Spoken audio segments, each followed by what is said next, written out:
Hi,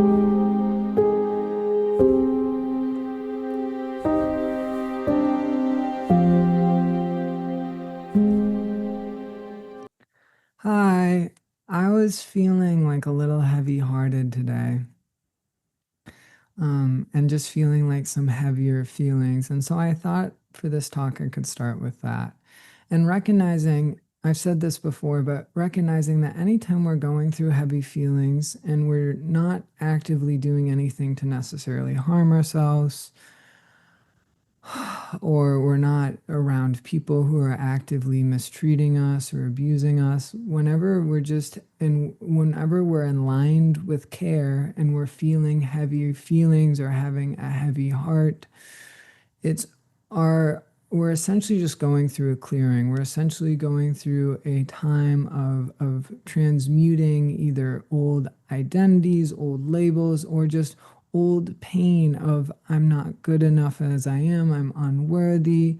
Like any ways we tell ourselves that we are not enough as we are, any ways that we kind of are lost in limiting beliefs about ourselves or seeing ourselves as flawed more than a beautiful expression of imperfection, because those are two very different things. And oftentimes when we are perceiving ourselves as flawed or wrong, we're aligning ourselves with the unworthiness or not enough or whatever story of pain that is still running in our mind from how people in our past hurt us. And when we're aligned with it's okay to be imperfect and it actually is what makes me beautiful and unique, is when we are shifting our perspective to focus more on the beauty that makes that beauty of our differences or beauty of our uniqueness that actually is what makes us special as we are.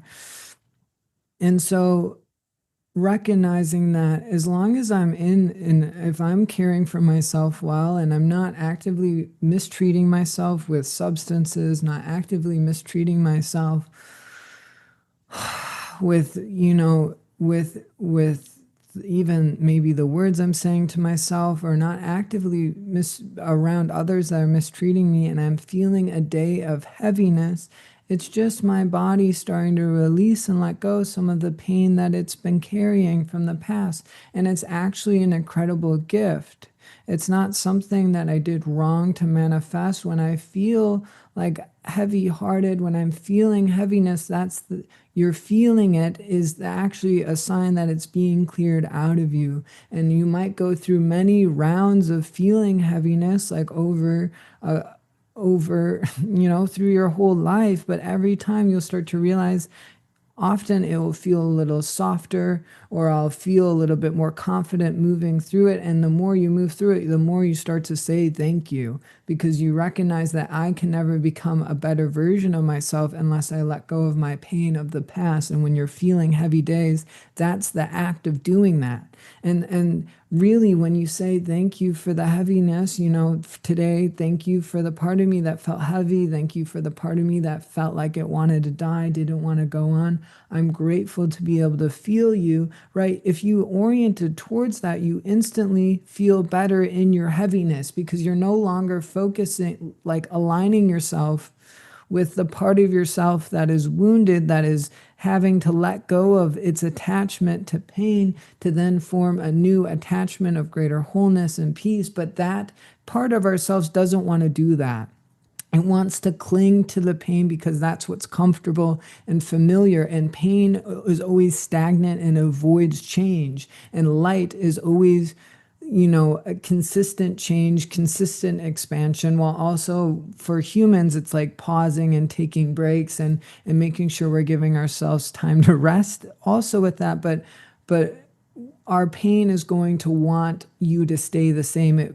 Like when we have control patterns, our pain tries to keep us in a box, or our mind tries to manipulate us and tell us why we can't do the things we dream of, right? And if we listen to those voices and give up on our dreams, we won't do the things we dream of. And so recognizing that stagnancy, right, is a good sign that we are in pain, and also pain has a tendency to avoid.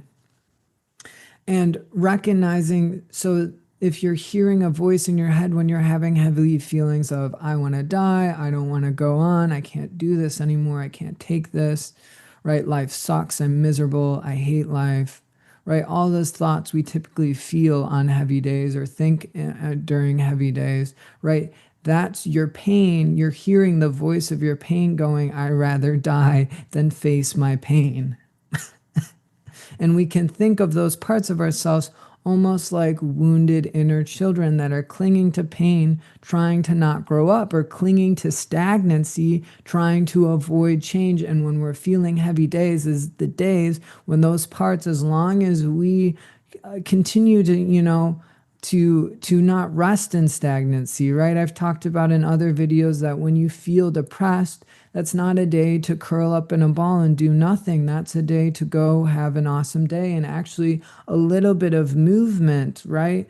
A little bit of being active that day, or getting things done, or going to see a friend is actually going to help circulate a little bit more energy through your body, through your energy system, that actually helps you through the heaviness a little bit quicker, rather than I'm lining myself in stagnancy, which makes it a lot harder for our energy field actually to clear the pain or stagnancy that it's trying to clear out of us. And so recognizing the days when I feel heavy are the days I need to continue to move forward.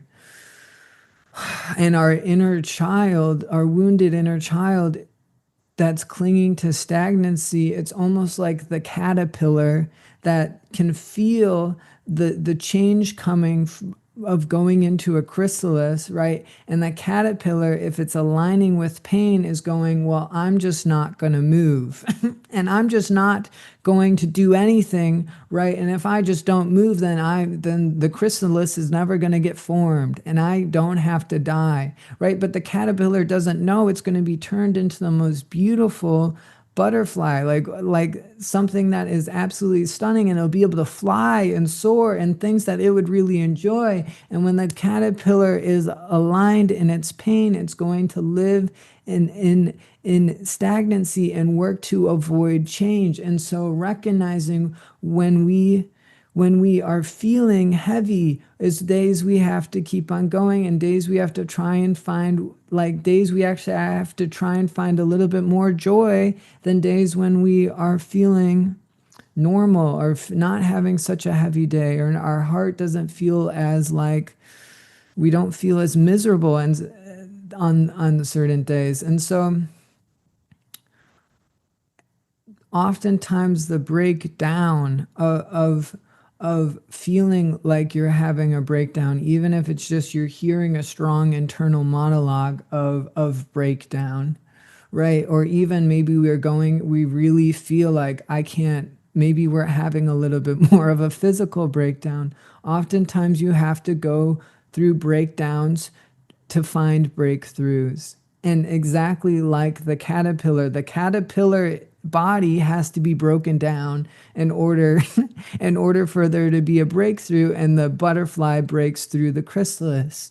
And so recognizing when I'm going through breakdowns, it's actually a sign that greater change is coming into my life. And can I say that the experience I'm having, right, is an experience I'm meant to be having, and not something that's preventing change happening in my life? It's actually, when I'm feeling heavier days, it's actually me going through a quickening of change. And as long as I continue to work and grow what I'm trying to grow in my life, whether that's me being a better person or me continuing to work at the career I want to grow, it will only help you get there more efficiently. And aligning ourselves with what I'm experiencing is what I need, right? What I'm experiencing is what I need. And what my ego wants is oftentimes, if I got that, I would be avoiding the growth I would actually I'm finding in the experience I'm having. And we can try and go,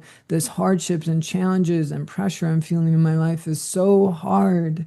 right? And I don't, I just want it to change. I just want it to shift. And we all, especially if we're having a time period when we're going through a lot of challenges, we all humans would feel like that. There's nothing wrong with feeling like that, but that all that pressure and the hardship and the challenge is what's cooking you. It's like it's what's cooking the caterpillar into a butterfly, or it's what's melting that coal into a diamond. And you have to learn to, if I'm having an experience, right, it must be an experience that is actually going to get me to where I go. And the days that feel more hard and challenging is actually a quickening of growth and a quickening of transforming pain into beauty within me, and will help me be a better, more butterfly-esque, beautiful version of myself in the future if I can just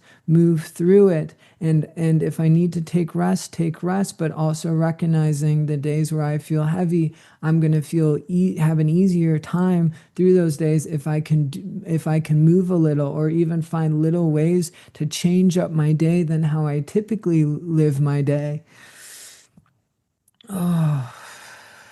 as a way of as a way of circulating new energy of change through me that will actually clear the heaviness a little bit more efficiently.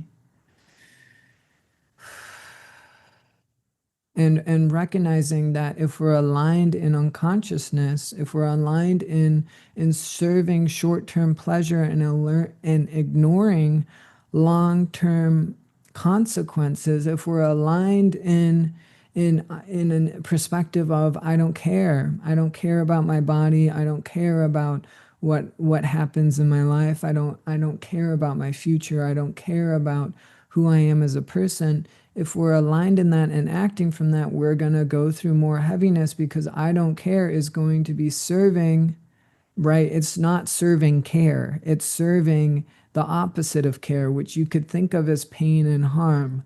And usually when we're relating to ourselves from a perspective of I don't care, right, it then leads us to not caring or taking very good care of our body, eating a worse diet, using substances to try and check out from our feelings, because we go, I don't care about my body, I don't care about these feelings, right? And I just want to break, but that break is just pressing down those feelings and actually compressing them more and more than if you were to actually feel them, because feeling is transmuting. And when you don't feel your feelings, or you're using substances to avoid your feelings, you're trapping those feelings within you. And then they're going to boil over in your relationships, or boil over in ways you don't really want them to boil over in your life. And you're going to have days of feeling more heavy, more hopeless, more like you can't go on and want to die more often, because you're aligning yourself with pain. You're aligning yourself with the pain of not caring for yourself. You're aligning yourself in forms of toxicity that will only create more heaviness for your body, to eventually, when you finally get to a place of sobriety, when you finally get to a place of caring for yourself better, right, all that pain's going to have to come to the surface. And so if we want an easier time through life, right, looking at the ways of how do I not care well for this body, how do I not eat a clean diet, do I not exercise, do I use substances, right, do I try and find ways to numb and check out, or am I constantly chasing after some outcome, whether that's dating someone, sex, or even chasing after outcomes in careers, right, in out of line ways that are trying to avoid the journey I'm in, or trying to take shortcuts that isn't always in the most aligned in integrity within me, to help me try and get to an outcome, but it's just serving desires. It's not really serving well-being, because, like, for an example, I know someone that was talking about, like, with someone that they casually hook up with, and they were sharing how with this person, like, they have great sex, but in hooking up with them, they're like, I could never date this person because they're chaotic, their apartment's a mess, right? And they have chaotic energy in general, right?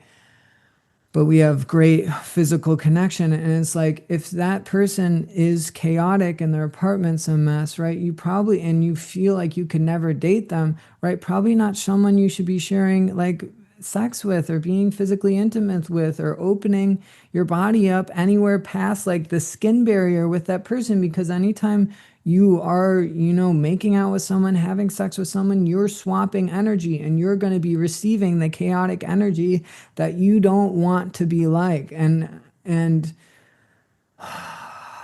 it's something to be mindful of. And if you become energetically sensitive, right, you'll start to feel like, oh, like like, like there's an experience I had where like I was dancing with someone and it got a little carried away and like I ended up licking part of their body, like licking their nipples, and I could feel afterwards, it felt like their energy sitting in the like on the back of my tongue, and recognizing that whenever you are opening yourself or moving past the skin barrier with people, you are opening yourself up to their energy. And if you don't want to be like that person, that isn't something you should be doing. And anytime we're rushing towards an outcome in dating or having sex, we're saying that we're thinking that outcome's going to make us feel better, but it's actually sitting with our experience that will wipe away the pain of codependency, people pleasing, the heaviness we're feeling, right? The slowness of our journey is actually what helps us receive our greatest partnerships. And when we are trying to run from that and feed our desires, it's almost like it's only adding to it's only running from the change and growth that's actually trying to rescue you. And for me, like a mantra I say often is like, I want aloneness to crush me, because I recognize in the crushing of that is actually what teaches you how to love yourself as you are. And we're only running towards a partner, we're only running towards physical intimacy when we don't like sitting with ourselves, when we don't like the person we are. And when we sit with ourselves, we learn to love ourselves as we are, because there becomes no other option. And so like this really kind of transitions into looking at, okay, am I serving short-term pleasure and ignoring the gifts of the gifts of the experience I'm having, right? Am I ignoring that when there's less distractions in my life, and when I'm when I'm not actively like feeding my sexual desires, is actually me detoxing from those desires, and it's actually helping me have a better relationship with those desires, so that I can truly love someone from a place of love, rather than I love this person but I'm also always trying to get my desires fed with them, which would lead to complications in a deeply loving relationship. And so it's why we embrace aloneness. And when we learn to allow aloneness to crush us, one, we learn how to love ourselves, which returns us more to wholeness, and helps us be more of a direct and honest person with ourselves, and also be more direct, honest, and discerning then with other people, because you only don't know who's right for you when you don't know who you are. And when you sitting with aloneness, you are experiencing more of who you are, which is and that the love we show ourselves is what returns us to wholeness. And when we're whole, we know who we are, we know what we desire, and we know which desires are serving desires rather than serving the well-being of our heart. And our heart does have desires as well. And so like consciousness versus consciousness is what ways. Unconsciousness is always serving short-term pleasure and ignoring long-term consequences. And the opposite for that would be consciousness is always leaning into the short-term uncomfortability of things in order to receive long-term pleasure, in order to receive long-term success, right? And working at things that might be hard or challenging, or sitting with aloneness that might be hard or challenging, but recognizing if this is what I'm experiencing, this is probably what I need in order to become the version I'm meant to become. And when you're sitting with aloneness, right, you start to realize, oh, the only way I'm going to have an easier time through this experience is to build community. And if we align ourselves with stop trying to feed our short-term cravings and desires with people, and starting to become really mindful of, oh, I don't want to take in someone's energy that would be chaotic, or who they haven't done the healing work that I've done, or they aren't someone that really I could imagine spending a lot of time with, right? When we start to develop that discernment, we are then we are then starting to, I'm losing my train of thought. We are then starting to allow our discernment to, and our time to be funneled in more healthy ways. And we're starting to then prioritize, connecting with people, and even people really attracted to us, or maybe even people that are interested in us, and hold and but forming it based off connection, not forming it off of based on trying to feed my desires, or even having the background thought of, I enjoy connecting this person, but maybe if we get close enough, they'll want to have sex with me. And that's still trying to subtly like use or take advantage of people, right? When it's not oriented towards, I'm resting in wholeness, and I see life through the perspective of, right, most of the people I meet are going to be friends, and the true like depth of partnership, right, that would be my soulmate relationship, I will know when I meet the person, and it will be obvious that it's meant to be something more than friendships. And it won't be based off of feeding desires. It would just be based off, this person is so amazing, I couldn't imagine living without them. And like for me, I live my life from like, right, universe, if universe, you have to give me someone so amazing I can't say no to. And if there's someone I can say no to, I'll just be alone, because I actually love myself, and I love spending time with myself, and I love being able to have free time as Luke. Like that is one of my greatest experiences, and when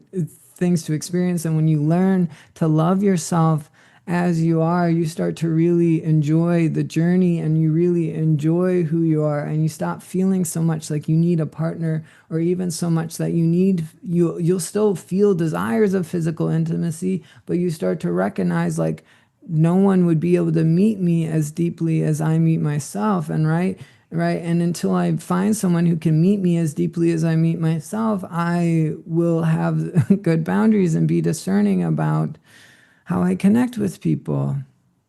And so, and recognizing that like the recognizing that it's important to orient towards long term, because if we're focused on short term pleasure, we're going to be ignoring the consequences of making that. And when you're hooking up with people or dating people that aren't quite right for you, it's just going to take longer to get to wholeness, and it's going to take longer for you actually to be able to receive the right relationship that the universe wants to bring to you. But you're not honoring the journey of aloneness, which means that your journey to wholeness will take longer, which will mean that you will most likely meet your partner that's actually right for you farther down the road of your life.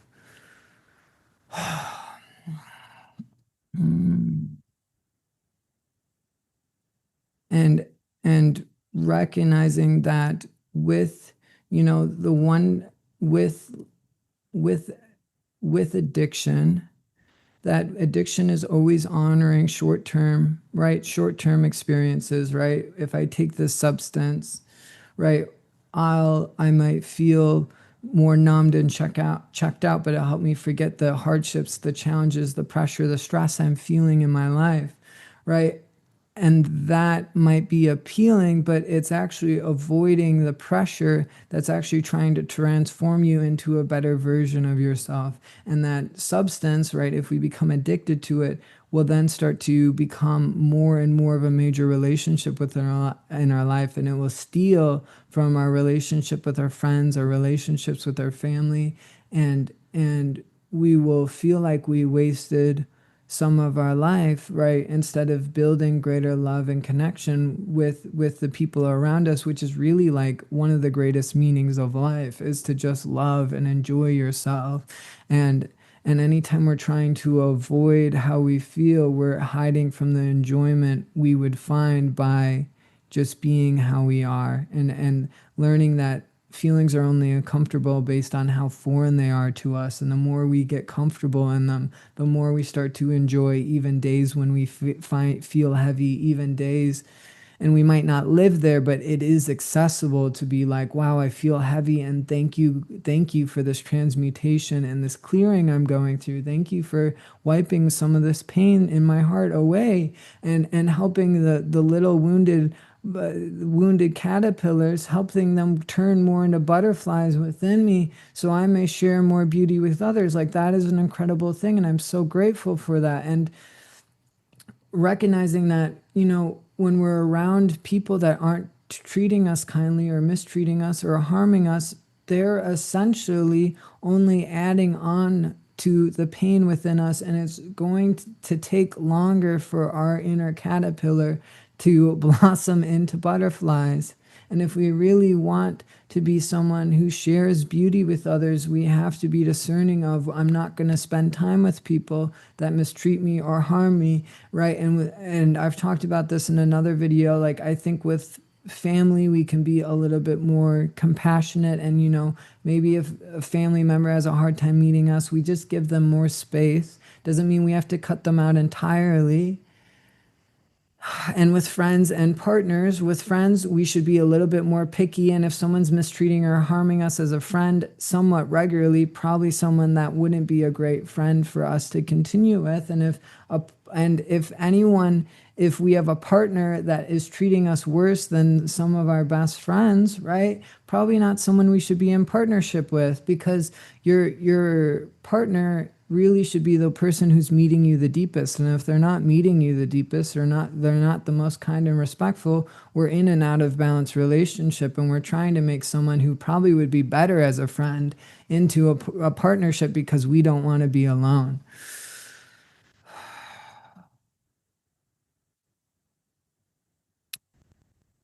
And so, can we work to orient towards the long term? And there's like, I really learned about orienting towards the long term in my life with a choice I made, which was, I was in social work school in a master's program. And short term social work school sucked. Like, you're just writing papers all day. Didn't really feel like I was learning a lot. Kind of felt like I was just doing it for the master's degree. And I had a real strong desire at the time of, I want to pave my own way. I want to try and do this without getting without doing this program. And so I ended up dropping out. But the thing I've realized now is, like, while short-term social work school sucked, and there was like some things that were okay, like I really enjoyed my classmates, and every now and then the teacher would say something that was interesting, but the long term is, I would have really enjoyed being a therapist. And now, since I haven't been in social work school, like, I'm having to apply for jobs as like an AT&T phone salesman or a grocery store place, and jobs I really would not enjoy doing, but are just jobs that, with my bachelor in psychology, are like, really feel like some of the few options I have. And so recognizing that, sometimes the short term is not going to be fun, but when we can orient towards, long term, this is going to make my life a lot easier. And like, for me, while, me dropping out of social work school probably did cause me to like study spirituality a little bit deeper, to lean in more into my intuition and psychic gifts and ability, it has been really hard to get a job. It's been really hard to try and find some type of job that I would find meaning outside of being a therapist. And so recognizing, sometimes the short term is not going to be fun, and but we'll have an easier journey if we can orient towards the long term, rather than saying the short term sucks, let me give this up, when long term we would really enjoy the outcome. And so for me now, whenever I'm making choices, I really try and orient towards, is this long term going to be where the direction I want to move into, or is this me trying to meet some short term need and ignoring how this could end up in the long term? And really, for most of the choices we're making, if not, pretty much almost all of them, we should be orienting towards, is this long term serving my well being? Is this long term serving the world's well being? Or is this going to be serving some short term outcome, but long term there's going to be consequences in my life? And even something with like what are we choosing to support? Like, are we supporting buying like fish and seafood products, where that the fish and seafood products we're buying were harvested in a way in some commercial fishing company that uses nets and leaves a bunch of nets in the ocean and is causing a lot of harm to the marine life? And can we become more aware of what are we choosing to support? Right? And are we supporting not only our well-being, but are we supporting the world's well-being by even how we're choosing to feed our body, or by how we're choosing to, what organizations are we choosing to actually pour resources into? And there's the one last example I'd like to give for this talk is just like, thinking about, sometimes people will talk about like, oh, like, sometimes I'm I've seen people on social media talk about pleasure, and talking about sometimes pleasure is like eating chili cheese fries or eating cheese fries with bacon on it. And while that's okay to do, and you're not going to be punished for doing that, and it's okay to, explore that, oftentimes real pleasure is going to be serving your body's well-being. And can we look to find pleasure and joy in ways that are serving our body's health, rather than eating something that, probably is going to clog our arteries if we ate regularly, or is like a little bit more heavy and toxic and might give ourselves a tummy ache, and enjoying the pleasure of it, but long term, if we continue to eat that way, it would have negative effects for our body. And so, like, you can be uplifted by eating something like sweet, like dried mango slices. You can, and it doesn't mean we can't eat stuff like ice cream or eat desserts every now and then. By all means, enjoy the pleasures of life, but being aware of how regularly am I eating things like this, and could I even, if I'm making it myself, could I make this more healthy, right? Could I use a sugar that would be more beneficial for my body to receive? Could I make sure that there's less fat in whatever I'm eating, that so that way my body doesn't get upset, or my tummy doesn't get upset from eating this? And when we're starting to really orient towards health and dial that in, we start to orient towards, okay, long term, what are the ways that this will serve my long term success and well-being? And if it's going to take from my long-term success and well-being, probably something I very rarely need to eat, or eat at all. Oh, and treating your body is the one that becomes enlightened. It isn't your spirit. Your spirit already is enlightened, and the journey of enlightenment is mastering your body. And so if we really want to be masters or light bearers, or people that spread incredible levels of peace and harmony and love, take care of your body. Take care of your body like it is your soulmate's body. Love on your body like it is your soulmate's body, and you will start to feel so peaceful and harmonious. And that in itself will go out and help and touch people. And the ways that you choose peace in your diet, the ways you choose peace in how you relate to others, rather than serving desires, is going to be ways that your energy field is going to cause others to feel greater peace in your presence. And, I've been vegan for a while now, and doesn't mean you have to be vegan, but just as an example from my life, like the way I relate to others is very peaceful, and I always, to the best of my ability, and I would say pretty much always, I'm oriented towards serving desires of my heart rather than serving desires of that are just short-term desires. And sometimes I still get caught up on Instagram scrolling, but I really try my best to serve the desires of my heart. And something people regularly say to me is, you have such a peaceful presence, right? Or even, I feel more peaceful in your presence, or I feel really safe in your presence. And it's because I embody what I talk about. And so if we want to really be embodiments of peace, we have to start to embody, right, peace in our choices day to day, peace in how we talk to ourselves, peace in what we're choosing regularly, and choosing long-term pleasure more often that might be short-term discomfort, rather than choosing short-term pleasure that leads to long-term discomfort. And it's okay to sometimes eat ice cream. It's okay to sometimes have fries, or have things that might not be the best for our body, but we want to really limit that to moderation and really focus towards, majority of the time, I'm eating things that are nourishing, life-giving, and light and easy for my body to digest and assimilate, and are a good fuel source, right? Natural fuel sources like fruits, vegetables, and even if I'm going to consume meat, well, I, personally would say you probably would be better, like for most people, orienting towards, eating less meat, and so then less animals are dying, less fish are getting harvested in negative ways, would be really beneficial for the planet. But if I choose to eat meat, like being mindful of where I'm buying that meat from, and typically eating a little less of that probably would be more. And we might have a body type that benefits from meat.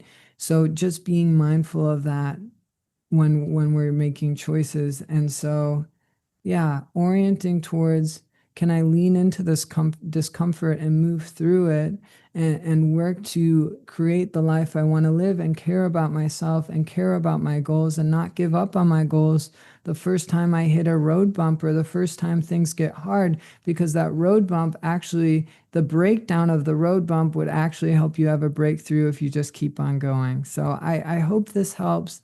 Thank you for listening, and I hope you all have a great day.